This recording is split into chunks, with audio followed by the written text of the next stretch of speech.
Yeah, mula sa ilalim hanggang sa tuktok, hindi ako sumuko.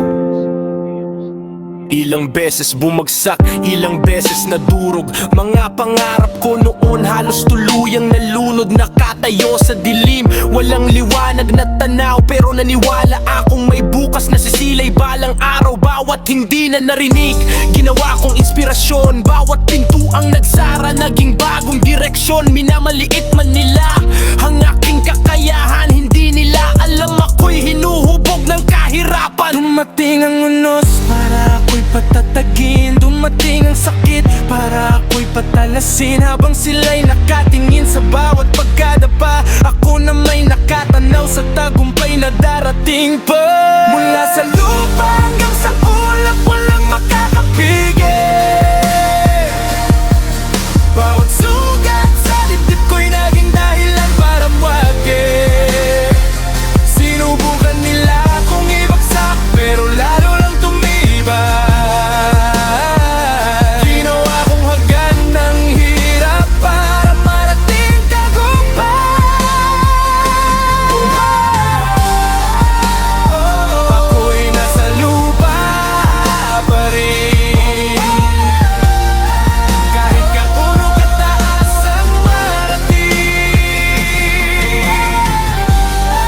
Hindi ko kinalimutan ng pinanggalingan, dahil doon nagsimula ang laban. Sabi nila'y imposible, sabi nila'y hanggang dyan, pero hindi nila alam ang apoy sa aking kalooban. Bawat luha sa mata naging gasolina ng pangarap. Bawat sakit sa puso naging dahilan para lumakas. Ako biniyayaan ng madaling kapalaran, kaya natutunan kong lumaban sa gitna ng kahirapan. Ay bawat pikat sa balat ay medalya ng digmaan. Patunay na hindi ako umurong sa anumang laban. Kapag malakas ang bagyo, mas humihigpit ang kapit. Pakag mabigat ang laban, mas tumitibay ang dibdib. Mula sa lupa hanggang sa ulap, walang makakapigil. Bawat sugat sa dibdib ko'y naging dahilan para magwagi.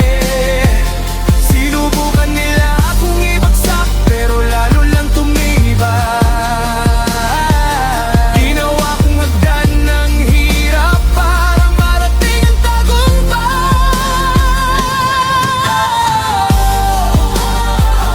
Ako'y nasa lupa pa rin, kahit gaano kataas ang marating. Hindi ko kinalimutan ang pinanggalingan, dahil doon nagsimula ang laban. Bumagsak ka man ngayon, bumangon ka bukas. Walang pangarap na naabot kung agad kang susukot, tatalikod. Bawat hindi na marinig, gawing apoy sa dibdib. At bawat hadlang sa daan, gawing tulay sa pagtawid. Hanggang ngayon nakapat pa rin sa lupa, pero mas mataas na ang lipat ng aking mga mata. Hindi ako ginawa ng tagumpay, kundi ng pakikibaka. At bawat kabiguan noon ang dahilan kung bakit ako